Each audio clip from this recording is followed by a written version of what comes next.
Okay, we're moving right now to a controversy that's been playing out in Karnataka. Actions that have been taking place over the last few days alone. The Chief Minister of Karnataka, Siddaramaiah, justifying the arrest of a Hindu activist. This is in Hubballi in Karnataka. Remember, the BJP earlier this morning accused the Congress government in Karnataka of reopening old cases related to the Babri Mosque demolition. This is after the police arrested a man for allegedly rioting during the Ram Temple agitation 31 years ago. Now, Siddaramaiah has said, can we spare someone who's committed a mistake?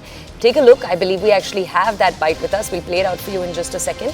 Until we do that, let me bring you some more context here. According to the police, Shrikant Pujari, who's 60 years old, remember, he was part of a routine exercise. His arrest was part of a routine exercise to dispose of long pending cases. Police have said that he was among 11 people booked on charges of rioting after violence erupted in the area on December 5th, 1992, a day before the Babri Masjid in Ayodhya was demolished. Now, his son has told interviewers that he was picked up by a few police officials. Now, we have colleagues with us right now on the phone to bring us more context. My colleague Harish is with us to give us that context. Let's go over to him. Harish, we've watched all of these developments take place in quick succession earlier today, and we're seeing different reactions come in from the VHP, from the BJP, and obviously from the Congress Chief Minister of the state. Now, just tell us, please, in more context, what it is that the Chief Minister has said. Well, Siddaramaiah has said that this is not hate politics. This is just the administration going about its job. He's saying that can we spare somebody who has committed a crime? In this case, he, in a way, hinting that he is not being targeted. There was a crime that was committed. There was a case that was going on, and there were instructions from the court and also the state government to clear pending cases. And in that backdrop, this arrest has happened. That's the justification coming in from the Chief Minister. He is not talking about any sort of a relook at this decision. He's making it very clear that the administration has a mandate to work according to law, and that's what they are doing, and it's being done both. Harish, but any comments from the Congress on the timing, because it is obviously that the timing is in question here. All right, I think we may have lost our connection with my colleague Harish. We'll look to re-establish it. My colleague Ritu is with us live right now.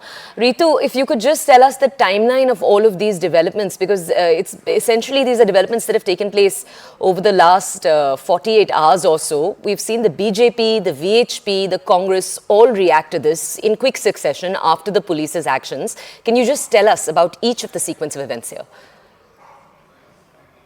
The timeline, and of course, you see what the police is saying is that they were in fact given a standing instruction from the Home Ministry that all the long pending cases needs to be cleared at the earliest. In that backdrop, that the police had taken up this initiative of clearing all those long pending bills, and while they were in fact on the way to probe all of that, they had identified around 37 cases which are of a different cases, might be of a drug, crime, murder, other cases as well. So while they were investigating these 37 long pending cases, that's when they came up with this particular case, which is actually pending from 30 years. And what they have been able to identify is also that they were in total of 13 accused, while 8 of them, you see, had applied for a bail long back and before 2006 itself, and they got the bail as well. But 4 of them were no more right now. But this particular person legally never appeared in front of the court or in front of the police as well.